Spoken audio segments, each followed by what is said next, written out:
Hello everyone, मेरा नाम है तुषार। आप देख रहे हो मेरा YouTube channel Tushar Prajapati PMS. तो आज का जो हमारा टॉपिक है वो है त्रिदोष।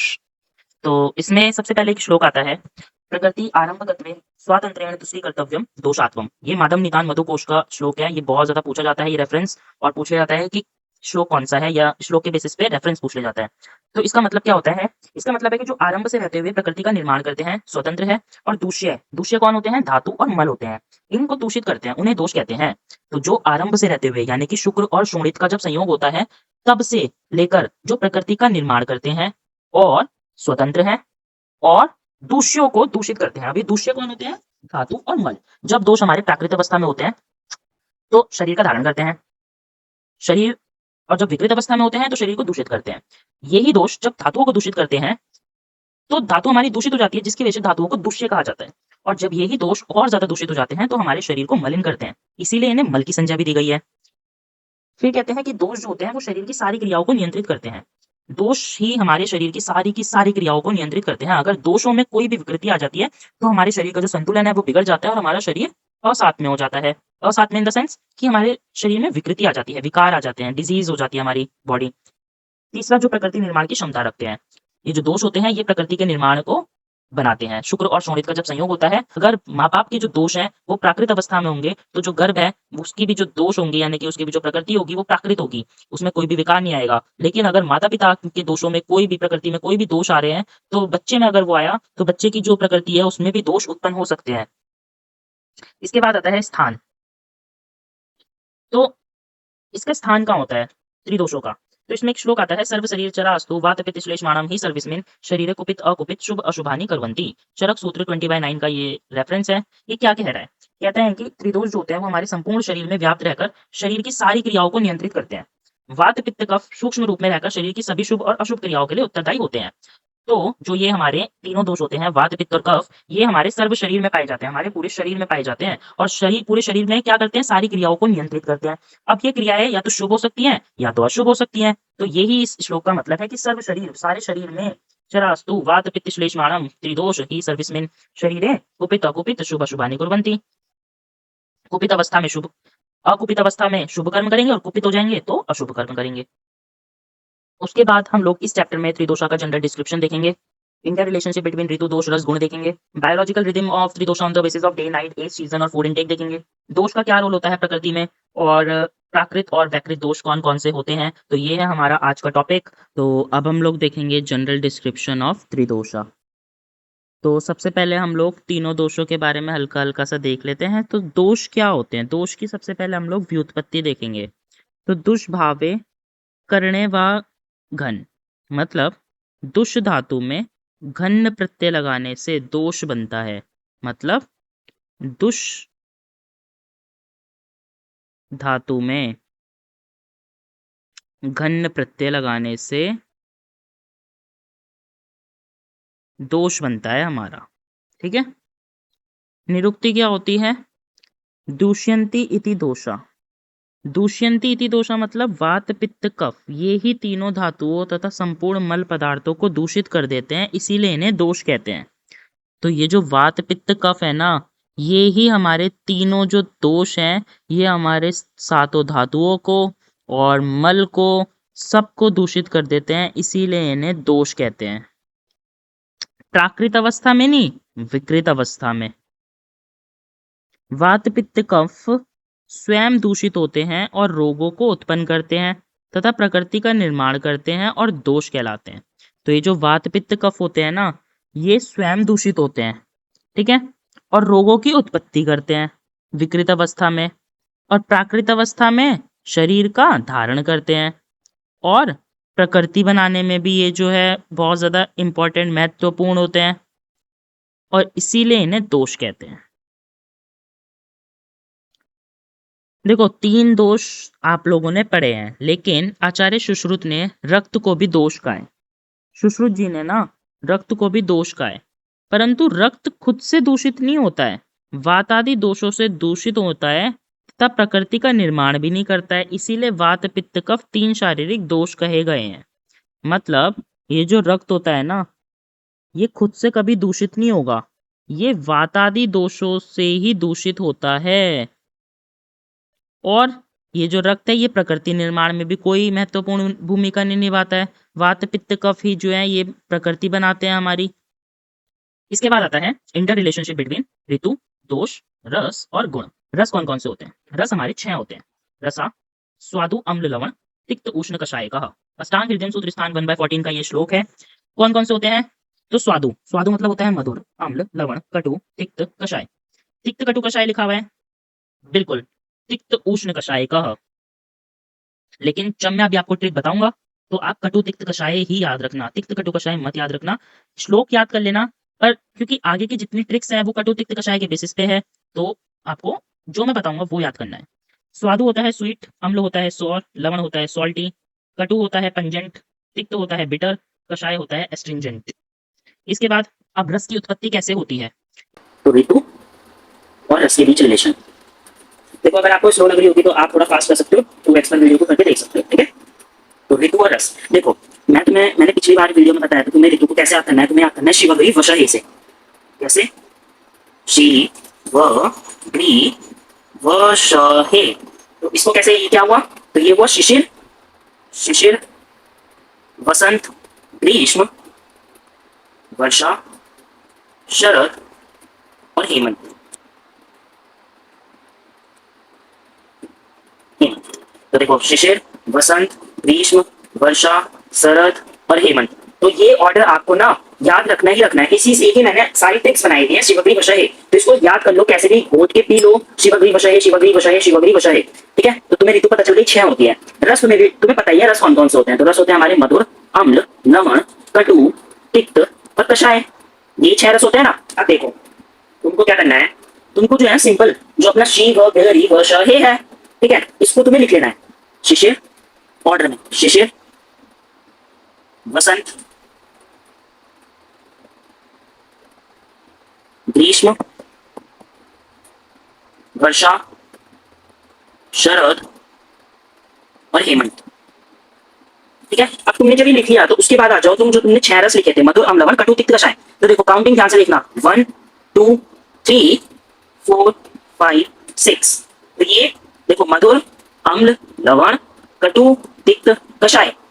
फर्स्ट काउंटिंग देनी है तिक्त को, सेकंड देनी है कषाय को, थर्ड देनी है कटु को, फोर्थ देनी है अम्ल को, फिफ्थ देनी है लवण को और छठी देनी है मधुर को, ठीक है। समझ गए? अब देखो शिशिर, शिशिर हमारी कौन सी है? पहली काउंटिंग तिक्त को दी तो शिशिर में हमारा आ जाएगा तिक्त रस। दूसरी हमने दी थी वसंत, दूसरी थी कषाय को। देखो ना ऑर्डर, बस देखो जब हमने लिख लिया ना शिवग्री वशहे, तो ये हमने उसमें याद कर लिया ऑर्डर में। उसके बाद ये जो हमने रस याद करे, मधुर, अम्ल, लवण, कटु, तिक्त, कषाय, इसको नंबरिंग देनी है हमें। तिक्त, कषाय, कटु, अम्ल, लवण, मधुर। तो बस अब इसको लिख लो, तिक्त, कषाय, कटु, अम्ल, लवण और मधुर। तो ये आपका हो जाएगा पूरा याद आपको ऋतु और रस के बीच रिलेशन था। ये था ऋतु और रस के बीच रिलेशन। अब मैं तुम्हें बताता हूं दोष और रस के बीच रिलेशन। दोष और रस के बीच देखो, दोष तुम्हें पता है 3 होते हैं, वात, पित्त, कफ। रस अभी तुमने पढ़े मधुर, अम्ल, लवण, मधुर, अम्ल, लवण, कटु, तिक्त, कषाय, ठीक है। तो देखो दोष हमने पढ़े हैं वात, पित्त, कफ। ये क्या है? हमारे दोष है। अब देखो पता है क्या, दोष और रस के बीच में ना 2 टाइप का वो होता है। एक होता है प्रकोप रस, इस दोष को कौन से रस प्रकोप करेंगे, और एक है शामक रस, इस दोष को कौन से रस कम करेंगे। तो प्रकोप और शामक, ठीक है। अब देखो वात को पता है कौन से प्रकोप करते हैं? वात को करते हैं कटु, तिक्त, कषाय। तो शामक कौन करेंगे? मधुर, अम्ल और लवण। कफ को कौन से करते हैं? कफ को करेंगे मधुर, अम्ल, लवण और शामक कौन करेंगे? कटु, तिक्त, कषाय, ठीक है। पित्त को करते हैं अम्ल, लवण, कटु और शामक कौन करते हैं? मधुर, तिक्त, कषाय। देखो कैसे याद रखना है इसको, ध्यान से सुनना। हमारे 6 रस होते हैं, मधुर, अम्ल, लवण, कटु, तिक्त और कषाय। ये हमारे 6 रस हैं।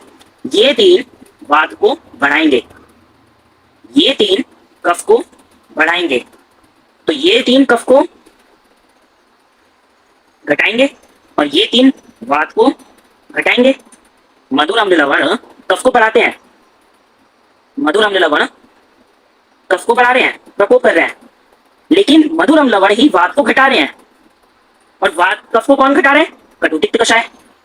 और बीच का ये जो है अम्ल लवण और कटु, ये तीन पित्त को बढ़ाते हैं, अम्ल लवण कटु। और ये जो तीन बचे कौन से तीन, ध्यान से देखना, मधुर, तिक्त और कषाय, ये पित्त को कम करेंगे और अम्ल लवण कटु ये तीन पित्त को बढ़ाएंगे। कटु तिक्त कषाय वात को बढ़ाएंगे, मधुर अम्ल लवण वात को घटाएंगे, कफ को बढ़ाएंगे। ध्यान रखना, ठीक है, समझ गए ना, बिल्कुल अच्छे से समझ गए, अच्छे से समझ जाओ। एक बार फिर से बता देता हूँ, देखो अगर समझ में नहीं आया हो, देखो हमारे मधुर अम्ल लवण कटु तिक्त कषाय, ठीक है, ये 6 रस है, ये तीन वात को बढ़ाएंगे, ये तीन कफ को बढ़ाएंगे, अम्ल लवण कटु ये तीन पित्त को बढ़ाएंगे। अब देखो, जो वात को बढ़ाएगा वो कफ को कम करेगा, जो कफ को बढ़ाएगा वो वात को कम करेगा, और जो ये बच गया मधुर पित्त और कषाय ये पित्त को कम करेगा। सिंपल एज दैट, खत्म। अब आता है ऋतु दोष संबंध। ऋतु और दोषों के बीच में क्या संबंध होता है? क्षय प्रकोप प्रश्मा वयो ग्रीष्मादिषु त्रिषु वर्षादिषु त्रिषु तुपितस्य श्लेष्मणं शिशिरादिषु त्रिषु। ये श्लोक आप लोगों को याद होना चाहिए। ये श्लोक कहता क्या है? तो हमारे देखो दोष होते हैं वात पित्त कफ, तीन दोष होते हैं। हमेशा दोषों का या तो संचय होता है या तो प्रकोप होता है, प्रसर होता है। संचय अवस्था में जब दोष होते हैं तो वो धीरे धीरे प्रकोप अवस्था की ओर बढ़ते हैं। कुछ ऐसे फैक्टर्स होते हैं जो उसको प्रकोप कर देते हैं, और फिर उसके बाद एक अवस्था आती है जब रोगों की शांति हो जाती है या दोषों की शांति हो जाती है, प्रशमन। जैसे मान लो वात दोष है, वात दोष का गुण होता है लघु और रूक्ष और शीत। तो अगर मान लो मैं कोई ऐसा खाना खा रहा हूं जो कि रूक्ष तो है लेकिन साथ ही साथ उष्ण है, शीत नहीं है, तो क्या होगा? संचय होगा। मान लो मैं रूक्ष भी खा रहा हूं और शीत भी खा रहा हूं, तो क्या होगा? प्रकोप होगा। और मैं वात दोष के अपोजिट अब ये दोनों चीजें करूं, यानी कि मैं उष्ण भी खाऊं और स्निग्ध भोजन भी खाऊं, तो वात दोष क्या हो जाएगा? कम हो जाएगा, प्रशमन स्टेट में आ जाएगा। क्यों? क्योंकि मैं सामान्य वृद्धि कारणम ह्रास हेतु विशेषस्तु, मतलब समान वाले गुण हमेशा वृद्धि करते हैं। तो वात दोष का बढ़ाने वाला रूक्ष और शीत है। संचय में मैंने क्या खाया? मान लो रूक्ष खाया लेकिन उष्ण चीज खाई, तो वात का संचय हुआ रूक्ष की वजह से। फिर मैंने दोनों चीजें सेम खाई, वात के गुण के समान, तो प्रकोप हो गया। और दोनों ही अगर मैंने अपोजिट खाई, रूक्ष का अपोजिट होता है स्निग्ध और शीत का अपोजिट होता है उष्ण, तो क्या होगा? प्रशमन होगा। तो कौन कौन सी ऋतु में होता है? तो इसकी एक ट्रिक है, इसको याद करने के लिए आपको शिशिर, वसंत, ग्रीष्म, वर्षा, शरद, हेमंत, ये ऑर्डर से याद रखने पड़ेंगे। शिवग्री वशहे, इसकी ट्रिक होती है शिवग्री वशहे। शिवग्री वशहे क्या है? 1 2 3 4 5 6 ऐसे काउंटिंग दे दो। अब आपको काउंटिंग करनी है 3 4 5 4 5 6 1 2 3। क्या? फिर से बोलो 3 4 5 3 4 5 4 5 6 1 2 3 3 4 5 4 5 6 1 2 3 3 4 5 4 5 6 1 2 3। क्या है ये बॉस? क्या है ये? तो शिशिर, वसंत, ग्रीष्म, वर्षा, शरद, हेमंत, ध्यान से देखना, एकदम ध्यान से सुनते रहना। शिशिर, वसंत, ग्रीष्म, वर्षा, शरद, हेमंत। 1 2 3 4 5 6 3 4 5 वात का संचय प्रकोप प्रशमन। क्या है? ग्रीष्म, वर्षा, शरद। 4 5 6 वर्षा, शरद, हेमंत, वर्षा, शरद, हेमंत, पित्त का संचय प्रकोप प्रशमन। और 1 2 3 क्या है? कफ का संचय प्रकोप प्रसर है, शिशिर, वसंत और ग्रीष्म। ठीक है, अब हम लोग देखते हैं गुण। तो षट पदार्थ के अंतर्गत गुण का वर्णन किया गया है। वे षट पदार्थ क्या होते हैं? द्रव्य, गुणकर्म, सामान्य, विशेष, समवाय। पदार्थ विज्ञान के अंदर आप लोग पढ़ोगे। तो वैशेषिक दर्शन ने 5 गुण बताए हैं, गुणवादी गुण 20 होते हैं, आध्यात्मिक गुण 6 होते हैं, परादी गुण 10 होते हैं। हम लोगों को गुणवादी गुण पढ़ना है। गुणवादी गुण को शारीरिक गुण भी कहते हैं। यहाँ पर गुण शब्द से गुणवादी गुण ही समझना चाहिए। कौन कौन से होते हैं ये आप लोग अष्टांग हृदय में भी पढ़ोगे, पदार्थ विज्ञान में भी पढ़ोगे। पदार्थ में तो गुण विज्ञान एक अलग से चैप्टर है, उसके अंदर आप लोग इनके बारे में डिटेल में पढ़ोगे। मैं भी आपको यहाँ पे शॉर्ट में बता देता हूँ। तो ये श्लोक आप लोग अगर अभी याद कर लोगे तो आपको बहुत ज्यादा आसानी हो जाएगी बात में। तो कौन कौन से होते हैं? गुरु, मंद, हीन, स्निग्ध, सुलक्षण, शांत, मृदु, स्थिर, गुणा, सूक्ष्म, विशुद्धा, विशंति, सभी प्राय। क्या है ये? है क्या ये? तो ये है गुणवादी गुण। 20 होते हैं। 20 तो हुए नहीं यार, ये 10 ही हुए हैं। कौन कौन से? गुरु, मंद, हीन, स्निग्ध, सुलक्षण, शांत, मृदु, स्थिर, सुसूक्ष्म, विशद, विशंति, सभी प्राय। अब इसके अपोजिट क्या होता है?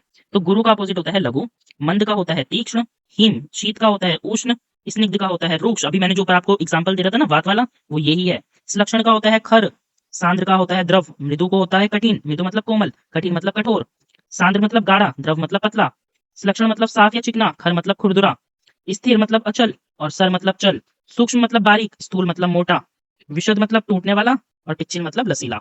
तो 10 ये गुण श्लोक के अंदर होते हैं, और इसके अपोजिट ये जो 10 गुण है ये आप लोगों को याद करने होंगे। जैसे गुरु का, लघु, स्निग्ध का, रूक्ष, शीत का, उष्ण, ये इजी तो हो जाएंगे। डिफिकल्ट आपको विशद में आएगी, जैसे मृदु में आएगी, स्थिर में आएगी। तो ये 2-3 है, आपको याद करने पड़ेंगे। क्या है श्लोक? गुरु, मंद, हीन, स्निग्ध, सुलक्षण, शांत, मृदु, स्थिर, गुणा, सूक्ष्म, विशदा, विशंति, सभी प्राय। ठीक है। मैंने वैसे इसकी ट्रिक बनाई थी, अगर आपको याद हो जाए तो बहुत अच्छी बात है। मैंने बनाई थी खुद से याद करने के लिए, तो वो थी कुछ ऐसी कि गुरु जो है वो मंद है, गुरु मंद है, और स्नैप साला सैंड मारता स्थिर है। गुरु मंद है, स्नैप साला सैंड मारता स्थिर है। तो गुरु से गुरु, मंद से मंद, स्नैप है से हिम, गुरु से गुरु, मंद है से हिम, स्नैप मतलब स्निग्ध, साला मतलब विलक्षण, सैंड मतलब सांद्र, मार्ता मतलब मृदु, और स्थिर मतलब स्थिरा। फिर गुणा से सूक्ष्म विशदा विशंति सभी प्राय, ये आप लोग लाइन याद कर लेना। ठीक है, आगे बढ़ते हैं। अब रस और गुण के बीच में संबंध क्या होता है? तो हमारे रस होते हैं 6, मधुर, अम्ल, लवण, कटु, तिक्त, कषाय। गुण कौन कौन से होते हैं? गुण अभी हमने ऊपर पढ़े थे। अब मेरी बात ध्यान से सुनना। मधुर अम्ल लवण कफ को बढ़ाता है, कटु तिक्त कषाय वात को बढ़ाता है। मधुर अम्ल लवण वात को घटाता है, कटु तिक्त कषाय कफ को घटाता है। जो बढ़ा रहा है उसके अपोजिट वो घटाएगा। जैसे मधुर अम्ल लवण कफ को बढ़ाएगा तो वात को घटाता है, कटु तिक्त कषाय वात को बढ़ाता है तो कफ को घटाता है। अम्ल लवण कटु पित्त को बढ़ाते हैं। तो बचा क्या? मधुर, तिक्त और कषाय, ये 3 बचे, ये पित्त को घटाते हैं। अब देखो ध्यान से, मधुर अम्ल लवण कफ को बढ़ा रहे हैं, कफ को बढ़ाते हैं स्निग्ध गुण, स्निग्ध स्निग्ध स्निग्ध। ठीक है, ध्यान से सुनना मेरी बात। अम्ल लवण और कटु पित्त है, तो ये उष्ण गुण होता है पित्त का। और कटु तिक्त कषाय वात है तो रूक्ष गुण होगा। ठीक है, एकदम क्लियर है। अब मधुर तिक्त कषाय बचा ना, पित्त को जो घटा रहा है, पित्त को घटा रहा है मतलब शीत गुण आएगा, शीत शीत शीत। ठीक है, समझ लो। देखो, मधुर अम्ल लवण कफ को बढ़ाते हैं, कफ को बढ़ाने वाला स्निग्ध गुण होता है। कटु तिक्त कषाय वात को बढ़ा रहे हैं, तो रूक्ष गुण वात को बढ़ाता है। एक एक गुण समझ आ गया, ये कफ को बढ़ा रहा है। उसके बाद अम्ल लवण और कटु ये पित्त को बढ़ाते हैं, पित्त को बढ़ा रहे हैं मतलब उष्ण गुण। और मधुर तिक्त कषाय अभी मैंने आपको बताया था, ये तीनों पित्त को घटाते हैं, पित्त को घटा रहे हैं मतलब उष्ण को कम कर रहे हैं, मतलब शीतलता को बढ़ा रहे हैं, तो शीत गुण आ जाएगा। अब बची ये वाली लाइन, इस लाइन में थोड़ा सा झोल होता है, किसको लेकर? अभी मैं आपको बताता हूं। मधुर अम्ल लवण, मधुर अम्ल लवण ये 3 होते हैं जो कफ को बढ़ाते हैं। कफ को गुरु गुण, कफ का एक गुण होता है गुरु, कफ का गुण क्या होता है? गुरु होता है। अम्ल वाले में लघु आ जाएगा सिर्फ, देखो गुरु आ रहा है, गुरु आ रहा है। कटु तिक्त कषाय वात को बढ़ाते हैं, वात को लघु गुण बढ़ाता है, बिल्कुल सही बात है, क्लियर है, समझ लो। तो लघु गुण बढ़ाएंगे। लेकिन कषाय गुरु, तो सेकंड एंड सिक्स्थ इन दोनों में ऑर्डर जो है वो गड़बड़ाया है लघुता और गुरुता के ऑर्डर को लेकर। सेकंड वाला होना चाहिए था गुरु, क्योंकि अम्ल है, अम्ल है मतलब कफ को बढ़ा रहा है, तो गुरु होना चाहिए था। और सिक्स्थ वाला कषाय वात है, तो लघु होना चाहिए था, है क्या? गुरु। तो सेकंड और सिक्स्थ में ही सिर्फ एक झोल है, बाकी आई होप आपको ये वाली टेबल एकदम समझ आ गई होगी। इसके बाद अब हम लोग देखते हैं biological rhythm of tridosha on the basis of day night age season and food intake. वयो रात्रि भुक्तानाम ते अंत मध्य आदि का क्रमातः, ये श्लोक है, आपको लर्न करना है, और ये 5 मार्क्स में क्वेश्चन जरूर पूछते हैं, लिख के ले लो। टीटी में आपके पास ये क्वेश्चन जरूर आएगा, फर्स्ट टीटी में। अब देखो, त्रिदोष एंड डे नाइट रिलेशन। दोष कौन कौन से होते हैं हमारे? वात, पित्त और कफ। हमेशा याद रखना, हर चीज के अंत में वात होगा और हर चीज के प्रारंभ में कफ होगा, हर चीज के अंत में वात होगा और हर चीज के प्रारंभ में कफ होगा। दिन के अंत में वात, मध्य में पित्त और प्रारंभ में कफ। प्रारंभ मतलब कब होता है? दिन का 6 बजे से 10 बजे तक दिन का प्रारंभ होता है, सुबह का टाइम। और दिन के मध्य में यानी कि 10 बजे से 2 बजे तक पित्त बढ़ा हुआ रहता है हमारा, और दिन के अंत में यानी कि शाम के 2 बजे से 6 बजे तक हमारा वात बढ़ा हुआ रहता है। अब रात का टाइम आया, वयो अहो, अहो मतलब होता है रात्रि। मैंने क्या बोला? हर चीज के अंत में वात और हर चीज के शुरू में कफ। तो रात का यानी कि शाम के 6 बजे से 10 बजे तक कफ, 10 बजे से सुबह के 2 बजे तक पित्त, और 2 बजे से 6 बजे तक सुबह के वात बढ़ावा रहता है हमारे। त्रिदोष और पाचन काल मतलब भोजन की बात कर रहे हैं, वात, पित्त और कफ। तो आहार ग्रहण करने के बाद हमारा कफ दोष बढ़ जाता है, खाना खाने के बाद हमारा कफ दोष बढ़ जाता है, इसलिए तो हमको नींद आती है। और पाचन के समय जब हमारा खाना पच रहा होता है उस टाइम पे पित्त बढ़ता है हमारा, पच्यमान अवस्था में। और वात दोष कब बढ़ता है? आहार के जीर्ण होने पर, जब हमारा आहार अच्छे से जीर्ण हो जाता है पक्व अवस्था में, तो हमारा वात दोष बढ़ता है। समझ गए? अब हम बात करें अगर कि दोष का क्या रोल होता है प्रकृति बनाने में, रोल ऑफ दोष इन द फॉर्मेशन ऑफ प्रकृति of an individual and maintaining of health. तो शुक्र शोणि संयोगे यो भवेत दोष उत्कर्ता प्रकृति जायते तीन तस्यामे लक्षण शृणु। क्या है ये श्लोक? क्या कहना चाह रहा है? तो ये बोल रहा है कि शुक्र और शोणित का जब संयोग होता है, जब हमारा शुक्र और शोणित, ये शुक्र है और ये शोणित है, तो जब शुक्र और शोणित का संयोग होता है तो जो जिस दोष की प्रबलता होती है उसी दोष के अनुसार प्रकृति बनती है। शुक्र शोणित संयोग है, गर्भ में जब शुक्र और शोणित का संयोग होता है उस टाइम पर जिस दोष की उत्कटता उत्कटता मतलब जिस दोष की प्रधानता ज्यादा होती है उसके अनुसार मनुष्य की प्रकृति बनती है। अब जो गर्भाशय में जो शिशु है उसकी प्रकृति माता और पिता पिता के शुक्राणु और माता के शोणित के आधार पर बनती है, उनके संयोग पर बनती है। मतलब गर्भाशय शिशु का जो देह है मतलब जो शरीर है वो पिता का शुक्र और माता का शोणित इन दोनों के संयोग से बनती है। अब संयोग के समय जब शुक्र और शोणित का संयोग हो रहा होता है उस टाइम पर जो दोष प्रबल होता है उसी के अनुसार शिशु के गर्भ में प्रकृति बनती है और ये प्रकृति आजन्म जीवन भर रहती है। ये प्रकृति कभी बदलती नहीं है। याद रखना, अगर मनुष्य की प्रकृति बदल रही है तो उसकी मृत्यु निकट है। ये अरिष्ट का लक्षण होता है कि अगर मनुष्य की प्रकृति बदल रही है तो यानी कि उसकी मृत्यु नजदीक है, आने वाली है। तो ये वही लाइन बोल रहा है कि जो गर्भ में जो शिशु होता है उसकी प्रकृति ना माता और पिता पर निर्भर करती है। अगर माँ बाप की प्रकृति शुक्र और शोणित के संयोग के टाइम कैसी है, प्रबल है, और जिस दोष की प्रबलता ज्यादा है शुक्र और शोणित के संयोग के टाइम, वो ही दोष उन्हीं दोषों की प्रकृति बनती है शिशु में और वो प्रकृति आजीवन बनी रहती है। अब प्रकृति आप सोच रहे होंगे प्रकृति अगर है तो दोष है, क्या हो रहा है? दोष तो शरीर को दूषित कर रहे हैं तो वो क्यों प्रकृति बना रहे? तो वो प्राकृतिक होती है, वो प्राकृतिक रूप में होती है। अगर उस प्रकृति में वात पित्त कफ तीन प्रकृति होती है, द्वंद्वज भी होती है, वात कफ पित्त कफ, और त्रिदोषज भी होती है, एक दोषज द्विदोषज त्रिदोषज, इन तीनों में से कोई भी एक प्रकार की प्रकृति बन सकती है। तो अगर ये होती है प्राकृतिक और अगर इसी में ही विकृति आ जाती है तो ये दोष कहलाते हैं कि भाई सब दोष बढ़ गए हैं। समझ गए? आप कह रहे हैं कि गर्भ शिशु की जो प्रकृति होती है वो निम्न पर निर्भर करती है। किन बातों पर निर्भर करती है? शुक्र और शोणित की प्रकृति, काल और गर्भाशय की प्रकृति कि गर्भ में कैसी अवस्था थी, और काल कौन सा काल था, आदान काल था, विसर्ग काल था, और माता के आहार विहार की प्रकृति की माता का जो आहार विहार था उसकी कैसी प्रकृति थी, कहीं माता पिता खराब भोजन तो नहीं ले रहे थे, कहीं बहुत ज्यादा रूक्ष भोजन तो नहीं ले रहे थे जिससे वात बढ़ रहा था, और महाभूत के विकार की प्रकृति। तो गर्भ शरीर की प्रकृति, गर्भ के शरीर की जो प्रकृति है यानी कि एक शिशु की प्रकृति, वो इन चार बातों पर निर्भर करती है। ये प्रकृतियां जिन एक या अधिक प्रबल दोष वात पित्त कफ से संयोग करती है उन्हीं दोषों से गर्भ का अनुबंध हो जाता है। इस प्रकार गर्भ के प्रारंभ में प्रबल दोष जिनके गर्भ अनुबंध हो गया है उस पुरुष को दोषज प्रकृति बनाते हैं। मतलब वात पित्त कफ इनमें से जिसने भी अपना प्रबलता ज्यादा दिखाई, जिसने भी अपनी प्रबलता ज्यादा दिखाई उसी के अनुसार प्रकृति बनेगी।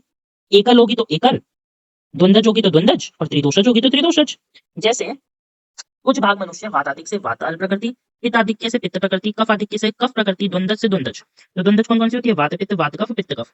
दोषों की सम अवस्था में सम प्रकृति वाले होते हैं। सम प्रकृति कौन कौन सी होती है? वात पित्त और कफ, ये सम प्रकृति होती है जिसमें तीनों दोष मिले हुए होते हैं, वात पित्त कफ। द्वंद्वज मैंने आपको बता दी, एक दोषज ये होती है वात पित्त कफ। ठीक है, अगर वातल ज्यादा होगा तो वात, पित्तल होगा तो पित्त, कफल होगा तो कफ, कफाधिक्य। तो 7 दोषज प्रकृतियां होती हैं। कितने टाइप की दोषज प्रकृतियां होती हैं? 7। कौन कौन सी? 3 एक दोषज, और 3 द्विदोषज, और 1 समावस्था वाली सम प्रकृति। तो 7 प्रकृतियां कौन कौन सी होती है? वात प्रकृति, पित्त प्रकृति, कफ प्रकृति, वात पित्त वात कफ पित्त कफ, और सम प्रकृति। अब फिर बोलते हैं कि जन्म से लेकर मतलब जन्म से प्रत्येक व्यक्ति जो होता है वो इन सातों प्रकृति में से किसी एक प्रकृति का स्वामी होता है। इन सातों में से ही कोई भी एक टाइप की प्रकृति उस मनुष्य के शरीर में पाई जाएगी। इनमें से सम प्रकृति वाले जो होते हैं वो सबसे श्रेष्ठ माने गए हैं। सम प्रकृति वात पित्त कफ, जिनमें तीनों दोष आपस में जुड़े हुए होते हैं, सम अवस्था में रहते हैं, तो सम प्रकृति श्रेष्ठ होती है।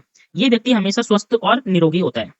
अब वात पित्त कफ में भी वो कर दिया, कैटेगराइज कर दिया, जैसे कि कफ प्रकृति को उत्तम बोलते हैं, पित्त प्रकृति को मध्यम बोलते हैं, वात प्रकृति को हीन बोलते हैं, और द्वंद्वज या सन्निपात जो संसर्जन होगी, द्वंद्वज जो होती है वो निंदनीय मानी जाती है। द्वंद्वज प्रकृति वात कफ पित्त कफ, और अधिकतर जो प्रकृतियां होती है वो द्वंद्वज ही होती है। सन्निपातज बहुत कम प्रकृतियां पाई जाती है, मैक्सिमम द्वंद्वज प्रकृतियां पाई जाती है मनुष्य में।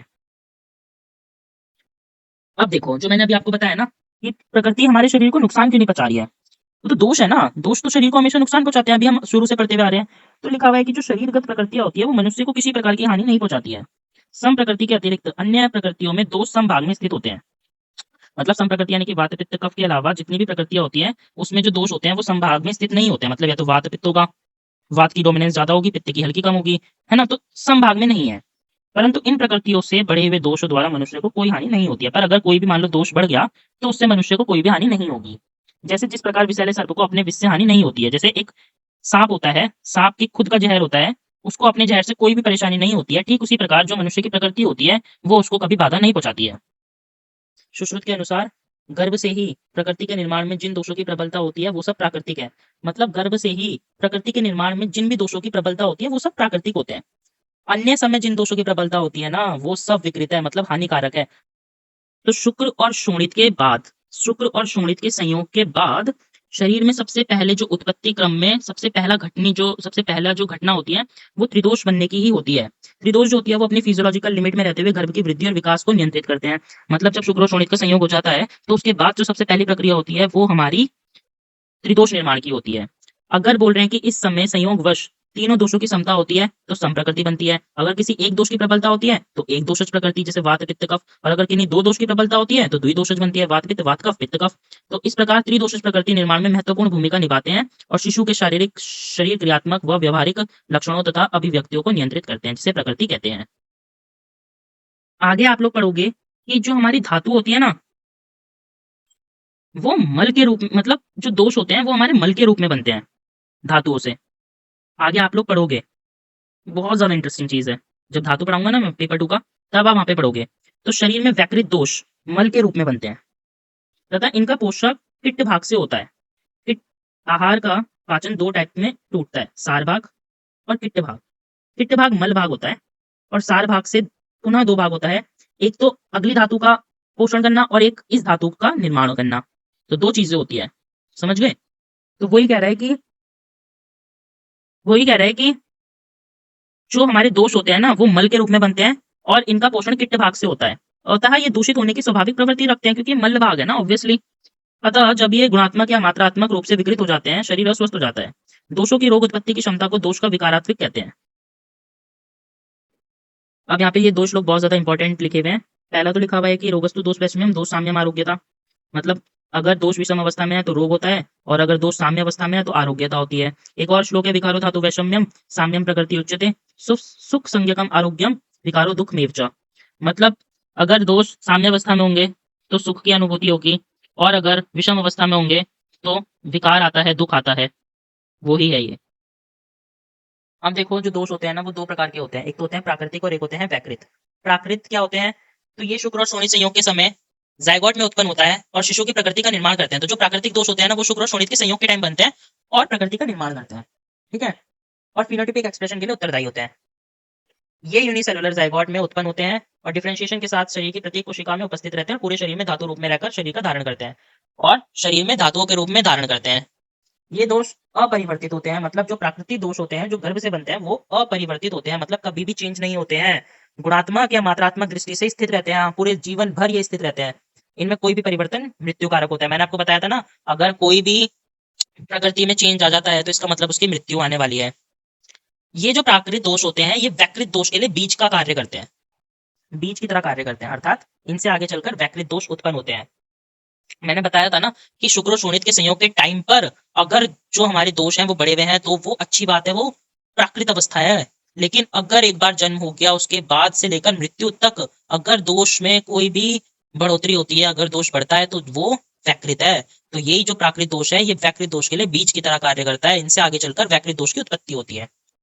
अब ये वैकृत दोष क्या होते हैं? ये शरीर में आहार पाक क्रिया के फलस्वरूप बनते हैं, अग्नि पाक क्रिया के फलस्वरूप दो भाग बनते हैं। मैंने आपको अभी ऊपर बताया था ना, कौन से दो भाग बनते हैं? प्रसाद भाग और किट्ट भाग, सार भाग और किट्ट भाग, यानी कि मल भाग।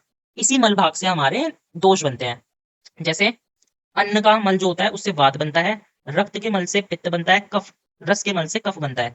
तो जो आहार से सबसे पहले रस धातु बनती है, उससे कफ का मल बनता है। आहार का जो किट्ट भाग होता है रस का, उससे हमारा कफ बनता है, और रक्त का जो किट्ट भाग होता है उससे पित्त बनता है, और अन्न का जो पित्त भाग होता है उससे वात बनता है। ये जो दोष होते हैं, ये मल से पोषण प्राप्त करते हैं, अतः इनमें दूषित होने की प्रवृत्ति स्वाभाविक रूप से रहती है। चूंकि इनका पोषण आहार से होता है, अतः आहार की मात्रा और गुणात्मक इन दोषों की क्वांटिटी और क्वालिटी को प्रभावित करती है। तो ये दो टाइप से होती है, साम्य अवस्था और विषम अवस्था। ये मतलब ये जो वैकृत दोष है, दो टाइप से हो सकते हैं, या तो साम्य अवस्था में होंगे या तो विषम अवस्था में होंगे।